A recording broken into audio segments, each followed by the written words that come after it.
Assalamualaikum warahmatullahi wabarakatuh. Salam kenal teman-teman.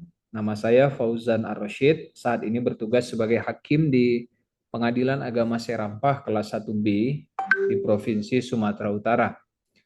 Dalam kesempatan ini saya akan menjawab beberapa pertanyaan yang sudah teman-teman tanyakan melalui WhatsApp diskusi kita tadi.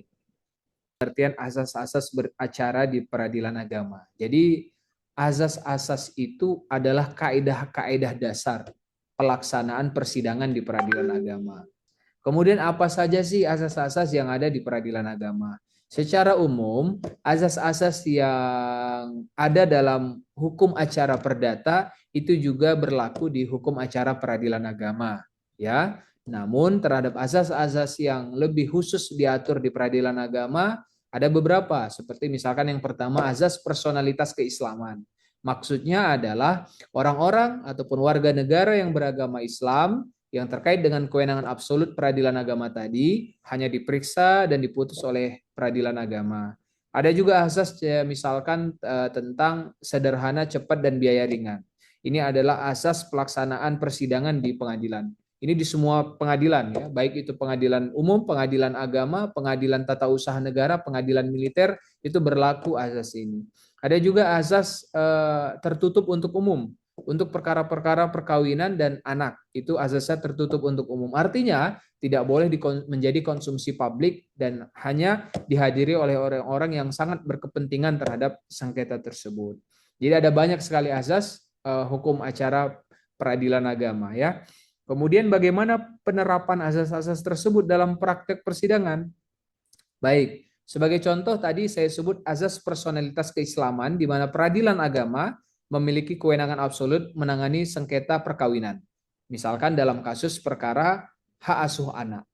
Maka jika anaknya bukan beragama Islam, orang tuanya bukan beragama Islam, maka bukan peradilan agama tempat menyelesaikan sengketanya. Namun, jika anak beragama Islam, maka otomatis peradilan agama menjadi tempat penyelesaian sengketanya. Contoh lagi azasnya, azas tentang sederhana, cepat, dan biaya ringan. Bagaimana penerapannya di peradilan agama? Saat ini peradilan agama seluruh Indonesia sudah menerapkan yang namanya persidangan secara elektronik. Di mana kalau dulu masyarakat harus datang ke pengadilan untuk mendaftar, ketika mau mengambil putusan harus datang ke pengadilan, ketika bersidang harus datang ke pengadilan, saat ini dengan diberlakukannya persidangan secara elektronik, masyarakat ketika mau mendaftar cukup dari rumah.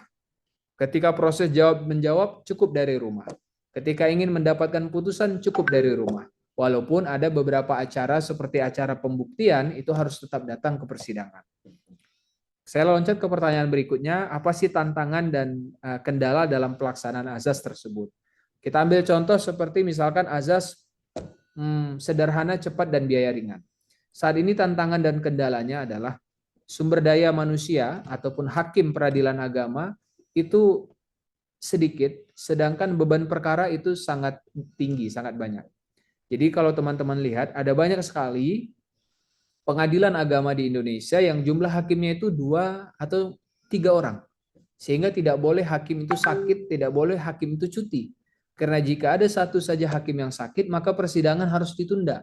Karena sesuai dengan hukum acara, jika salah satu hakim anggotanya tidak bisa ataupun berhalangan hadir, maka persidangan harus ditunda hingga hakimnya berbentuk majelis 3 orang. Otomatis azas sederhana, cepat, dan biaya ringan tadi tidak bisa terlaksana. Kenapa? Karena jumlah hakimnya sangat sedikit. Itu saat ini terjadi. Maka kalau kita lihat pada saat rekrutmen hakim terakhir 2 tahun yang lalu, itu jumlah yang dibutuhkan dengan jumlah yang lolos itu tidak sebanding. Atau misalkan dalam kasus 7 tahun yang lalu pada saat penerimaan hakim peradilan agama, itu jumlah yang dibutuhkan sekitar 900 orang hakim, namun ternyata yang lolos sampai akhir hanya 400 orang hakim. Jadi sehingga ketidakseimbangan antara sumber daya manusia, beban perkara, dan sebaran wilayah Republik Indonesia ini menjadi tidak sebanding. Maka itu juga menjadi tantangan. Nah, demikian jawaban saya dan semoga bermanfaat.